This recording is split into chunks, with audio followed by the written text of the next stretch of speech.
What's up everyone? Welcome back to the channel for another 4K Blu-ray review. Today's movie takes us back to 2004 for the science fiction action flick, The Chronicles of Riddick, starring the one and only Vin Diesel as said character. For its 20th anniversary, Arrow put out this stunning 3-disc set featuring both the theatrical and director's cuts of the film, as well as an all-new open matte version of the theatrical cut. It's pretty much like IMAX. Let's check it out. Nice slipcover. Nice clamshell inside. Only 4K discs here, by the way. Theatrical, director's, and then the open matte version. It's like IMAX, like I said. And then you also have this little booklet talking about a little bit about making of the movie, some images, and then it talks about the restoration of the set that Arrow did.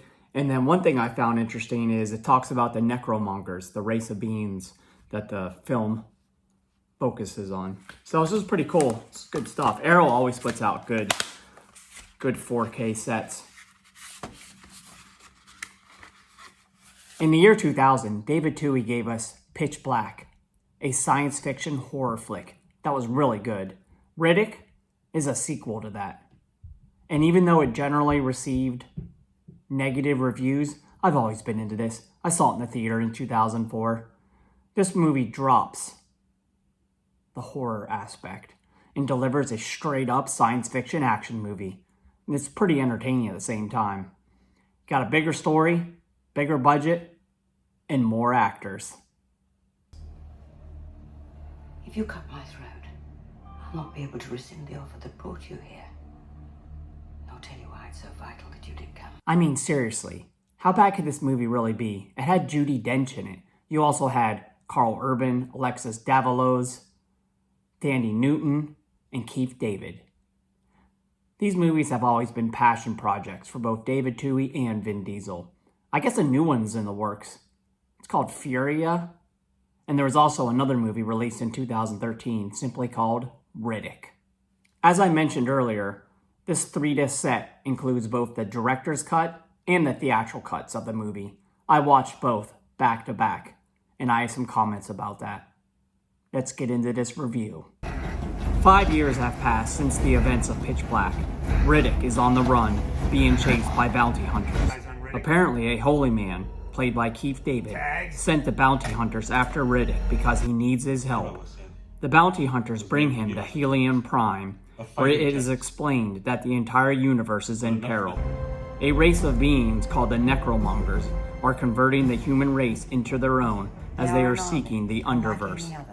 This otherworldly dimension is being sought after by the Lord Marshal who controls these beings.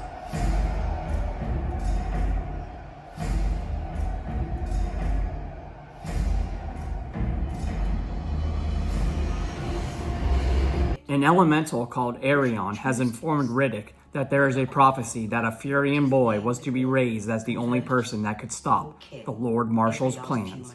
Could it be Riddick? Time will tell. Riddick is eventually captured and taken to Crematoria, where he runs into an old friend, Jack, the girl from the first movie where he helped save. Together, they work to help fight off these necromongers to keep the universe safe.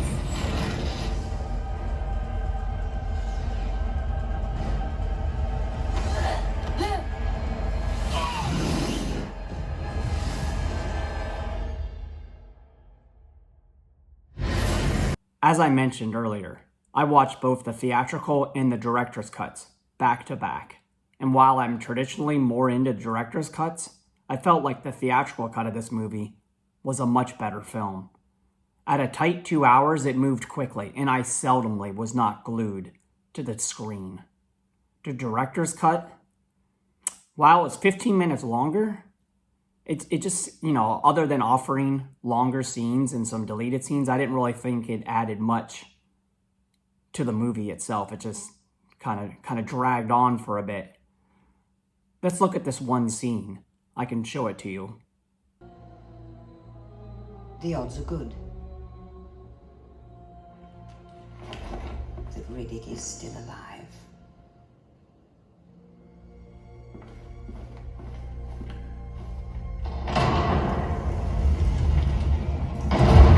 That was from the theatrical cut. Now let's watch the director's cut. The odds are good That? that you will reach the Underverse soon. Even though that scene was only slightly changed, I felt like it changed the entire prophecy of Riddick. He's supposed to be this one that can stop the necromongers, but they just glossed over it in the director's cut. Weird. Whatever. In terms of video, I really liked the open matte image scaled at 1781. On my theater, I loved seeing everything in your face, up close and personal. Colors and blacks shine from start to finish. There is something about seeing Vin Diesel kicking ass in a large format like this. One thing I noticed was there seemed to be a little more grain in this version. Probably because it seemed it was more zoomed in. I will probably only watch this version going forward. Another universe that he has found, where anyone can begin anew, where you can live free of pain.